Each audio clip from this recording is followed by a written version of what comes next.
بسم اللہ الرحمن الرحیم۔ حضرت ابو سعید بن مالک بن سنان خدری رضی اللہ عنہ راوی ہیں کہ نبی کریم صلی اللہ علیہ وسلم نے فرمایا، تم سے پہلے گزرنے والی اقوام میں کسی شخص نے 99 آدمی قتل کیے اور لوگوں سے پوچھا، اس زمانے میں روئے زمین پر کون بہت بڑا عالم فاضل ہے؟ لوگوں نے ایک راہب کے متعلق بتایا۔ وہ اس کے پاس گیا اور پوچھا کہ میں 99 آدمی قتل کر چکا ہوں، کیا میرے لیے توبہ کی گنجائش ہے؟ راہب نے کہا نہیں۔ اس نے راہب کو بھی قتل کر دیا اور تعداد پوری 100 ہو گئی۔ پھر پوچھا کہ روئے زمین پر اب کون عالم ہے؟ تو اسے ایک عالم کا پتہ بتایا گیا۔ وہ ان کے پاس گیا اور کہا کہ میں 100 افراد کا قتل کر چکا ہوں، کیا میری توبہ کی کوئی صورت ہے؟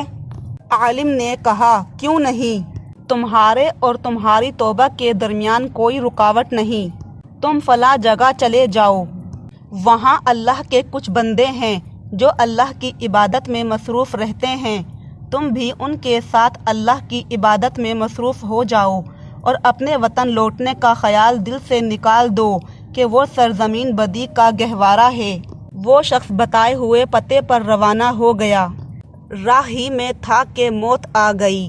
اب رحمت و عذاب کے فرشتوں میں باہم تنازع ہوا کہ اس کی روح کون قبض کرے۔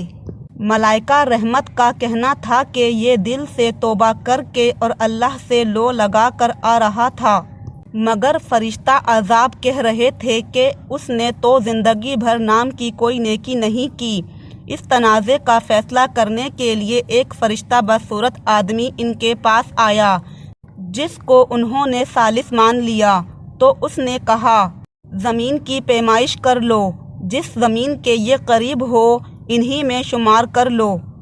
زمین کی پیمائش کی گئی تو نیک لوگوں سے اس کا فاصلہ قریب نکلا، لہذا فرشتہ رحمت اس کی روح لے گئے۔ حدیث قدسی میں آتا ہے کہ میں اپنے بندے کے ساتھ اس کے گمان کے مطابق ہوتا ہوں اور وہ مجھے جہاں بھی یاد کرے میں اس کے ساتھ ہوں۔ بخدا اللہ تعالیٰ اپنے بندے کی توبہ سے اس سے زیادہ خوش ہوتا ہے جتنی خوشی تم میں سے کسی ایسے شخص کو ہوتی ہے جس کا جانور بیابان میں گم ہو کر پھر اسے مل جائے۔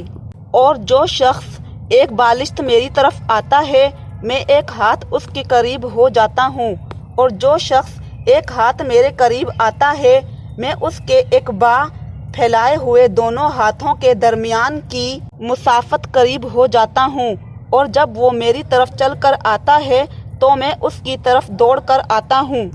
معلوم ہوا کہ انسان جب سچے دل کے ساتھ توبہ کرے گا تو اللہ تعالیٰ ضرور قبول فرمائیں گے انشاءاللہ۔